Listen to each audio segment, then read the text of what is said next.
Ja. Goedemiddag. Ik ben even uit balans geweest. En als ik uit balans ben, dan duik ik in mijn boekenkast en dan ga ik kijken waar ik me aan kan laten. Nou, en dat is in dit geval aan Toon Hermans. Er moeten mensen zijn die zonne aansteken voordat de wereld verregent. Mensen die zomervliegers oplaten als het ijzig wintert en de confetti strooien tussen de sneeuwvlokken. Die mensen moeten er zijn. Er moeten mensen zijn die aan de uitgang van het kerkhof ijsjes verkopen en op de puinhopen mondharmonica spelen. Die mensen moeten er zijn die op hun stoelen gaan staan om sterren op te hangen in de mist. Die lente maken van gevallen bladeren en van gevallen schaduwlicht. Er moeten mensen zijn die ons verwarmen en die in een wolkeloze hemel toch in de wolken zijn. Zo hoog, ze springen touwtje langs de regenboog als iemand heeft gezegd, kom in mijn armen. Bij dat soort mensen wil ik horen, die op het tuinfeest in de regen blijven dansen, ook als de muzikanten al naar huis zijn gegaan. Er moeten mensen zijn die op het grijze asfalt in grote witte letters liefde verven. Mensen die namen kerven. Dat was het.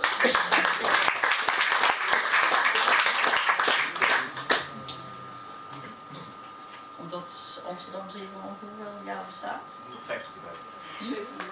750 jaar. Uit levende steden, Amsterdam. Het is dat Amsterdam van eeuwenlang geleden dat in verbeelding ons haar schoot weer open doet. Zij is de moeder nog van alle wereldsteden, haar tooi en trotse lach weer spiegelend in den vloed.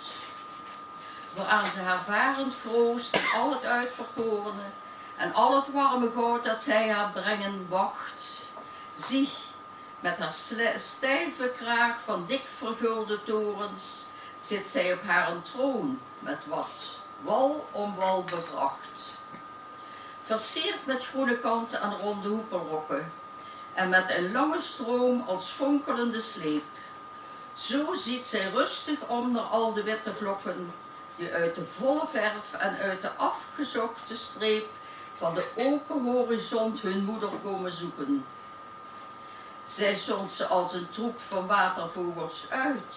Ze stoven dapper heen naar alle wereldhoeken en keren weer tot haar met in hun borst de buit. Het brakke water kust kabbelend hun zoute tranen. Hun zeilen zakken neer uit een verwaaide tof.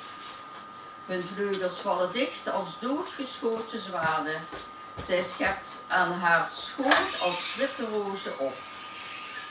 En het trilt aan de oude wal van laaien en van lossen. Het ratelt door de straat, het hijgt op de hoge brug. Om met een zware vaart de bocht weer in te lossen, van het volgepakte huis komen zij vol terug. Het water makt zo dicht dat het geen lucht kan halen.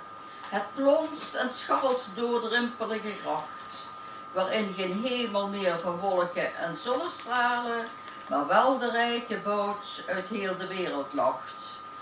Zon groeit de weelde op, de dicht bebouwde wallen, en geurt van elk huis in vol geheesen smart. Dat was het. Ik zit op het ogen en dan kan ik het niet goed zien. Dank je wel.